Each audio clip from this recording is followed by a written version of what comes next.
ഏയ്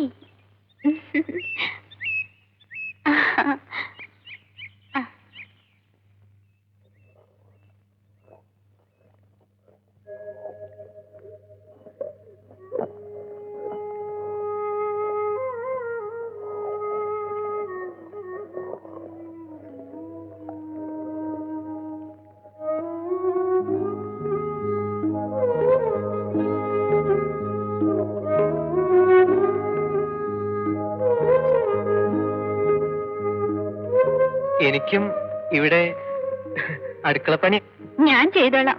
വേണ്ട, കഴിഞ്ഞു. ആദ്യം വക്കീലിന്റെ അമ്മയായിരുന്നു പണിക്ക്, പിന്നെ ഞാനായി. വെറുതെ ഞാൻ എത്ര കളവ് പറഞ്ഞു എന്ന് വിചാരിക്കാവൂ ഇപ്പോ, അല്ലേ? ഞാനും ചെറിയ കളവാ പറഞ്ഞത്. തിരുമേനിയുടെ പണിക്കാരനായിട്ട് വന്നു. ഒരു നല്ല നേരത്തെ ദയ തോന്നി കോളേജിൽ ചേർന്നോളാനും പറഞ്ഞു. മല്ലിമയ്ക്ക് തീരെ വയ്യ, എന്തോ കാര്യമായി സൂക്കിടാന്നാ തോന്നണേ. പണ്ട് ഓപ്പറേഷൻ കഴിഞ്ഞതിന്റെ ബാക്കി പിന്നെയും വന്നിട്ടുണ്ടോന്ന് അത്ര സംശയം. ആ വല്യമ്മയെ പോലെ നല്ലൊരാളുള്ള വീട്ടില് പണിയെടുക്കാൻ നിൽക്കണവരും കഷ്ടപ്പെടില്ല. എന്റെ കാരണവരൊക്കെ ഭേദാവല്ലോ എല്ലാരും. ആ കുട്ടി ലക്ഷ്മി പഠിച്ചില്ലേ? വീട്ടിലിരുന്ന് പഠിച്ചതാ. അതിബുദ്ധിയാ. പാവം വല്യമ്മ അതിന്റെ കാര്യം പറയുമ്പോഴൊക്കെ കരയും. ഒരു കുട്ടിയുള്ളൂ വക്കീലിന്. പലരും പറഞ്ഞു അത്രേ രണ്ടാമത് കല്യാണം കഴിക്കാൻ. വന്ന് കയറണവളി ഈ കുട്ടിയെ കഷ്ടപ്പെടുത്തിയല്ലോ എന്ന് വിചാരിച്ചിട്ടത്രേ. മൂപ്പര് സമ്മതിച്ചില്ല. മിണ്ടാൻ വയ്യെന്ന് പറഞ്ഞിട്ട് കാര്യമൊന്നുമില്ല, ഭയങ്കര വിളവാ. എന്നെ വലിയ ഇഷ്ടാട്ടോ. ചിത്രങ്ങൾ ഞാൻ കണ്ടു. ചിത്രം വരയ്ക്കണത് എന്തോ പഠിക്കാൻ പോയിരുന്നു ബാംഗ്ലൂരില്. അവക്ക് കമ്പല്ലാത്തതൊന്നുമില്ല.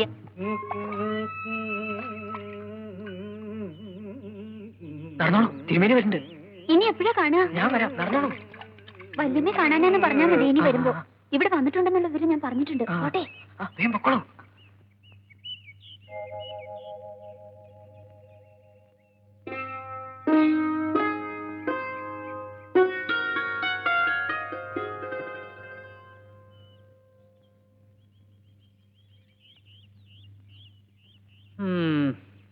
കണ്ണീണയ്ക്കാനന്ദം നൽകിയിടുന്നു പാരം.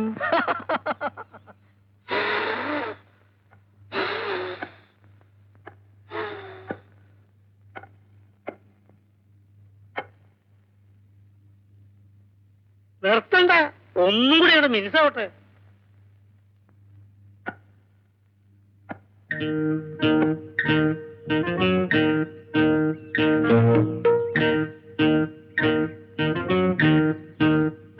ആരാണ് അവിടെ മതിലിയാണെന്ന്? ആരാന്ന്?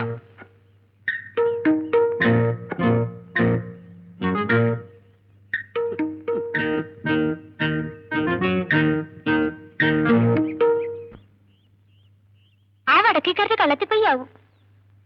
എന്നോട് പാരും ചോദിച്ചോ? പോയി അടിക്കാൻ നോക്ക്.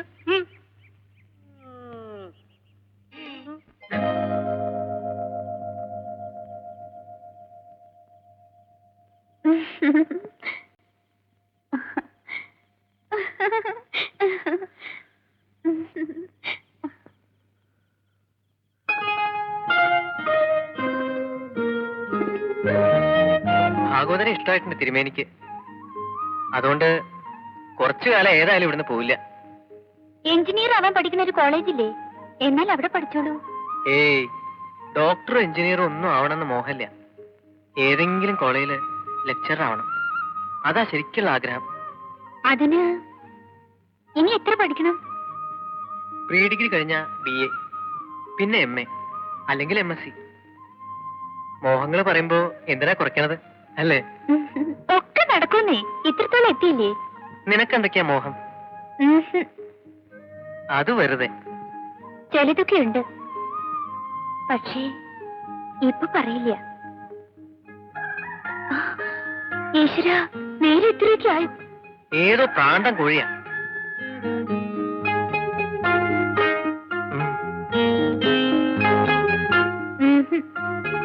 അധികം കളിച്ചാലേ അത് ഈശ്വരന്മാർക്ക് ഇഷ്ടാവില്ല.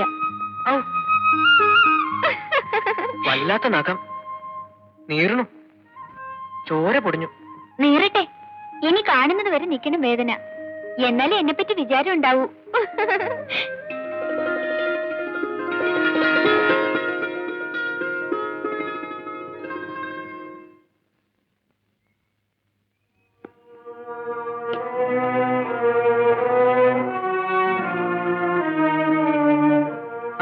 ഞാൻ വന്നല്ലോ. അച്ഛന് ദണ്ഡം കുറച്ച് കലശലായിരിക്കും അത്രേ. പുറപ്പെടുകയായി. അപ്പോ തിരുമേനി എപ്പോഴാ മടക്കം? മടങ്ങില്ല. ഇനി പഠിക്കണം വെച്ചാ വല്ലരും ഇല്ലത്ത് വരുത്തി തപ്പിച്ച് പഠിക്കാം. കുളിമുറിയില് സോപ്പും പിന്നെ താക്കോല് 30-ാം തീയതി തന്നെ എഴുത്തച്ഛന് കൊടുത്തേക്കും. 30-ാം തീയതി വരെ വാടക കൊടുത്തിട്ടുണ്ട്. അത് മുതലാക്കണവരെ ഇവിടെ വന്നോളൂ. പിന്നെ താനിവിടെ മടങ്ങിക്കോളൂ.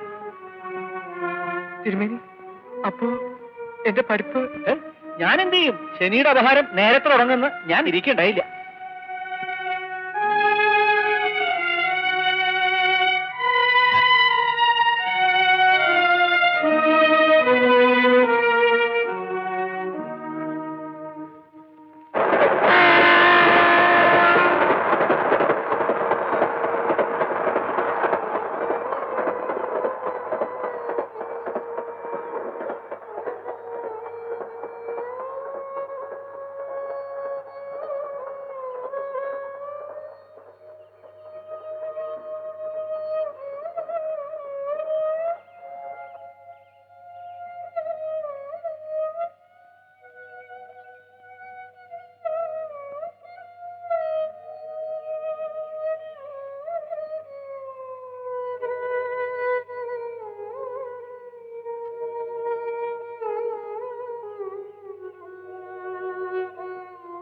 എന്താ ഇങ്ങനെ വല്ലാണ്ടേ?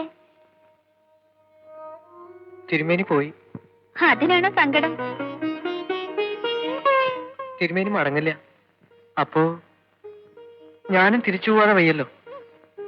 കോളേജ് പഠിപ്പ് നിർത്തും. ആ നമ്പൂരിയുടെ വാക്ക് കേട്ട് ചാടി പുറപ്പെട്ടു. അല്ല, ഇന്നെ തന്നെ പറഞ്ഞാ മതി. പഠിപ്പ് നിർത്താണ്ടേ ഇവിടെ എങ്ങനെയെങ്കിലുമൊക്കെ ആഹാരം കഴിക്കണ്ടേ, വല്ലൊരിക്കലും കിടക്കണ്ടേ, ഫീസ് കൊടുക്കണ്ടേ. വഴിച്ചെലവിനുള്ള കാശ് ഏതായാലും തിരുമേനിക്ക് തരാൻ തോന്നിയല്ലോ. 50 നാഴിക നടന്നോളാൻ പറഞ്ഞില്ലല്ലോ. അത് ഭാഗ്യം. നാട്ടിൽ പോയിട്ട് അടുക്കള പണി, പാടത്ത് പണി, ഒന്നും പറയാതെ പോകുന്നതിനുള്ള ശിക്ഷകളൊക്കെ ഒരുക്കൂട്ടി വെച്ചിണ്ടാവും അവിടെ.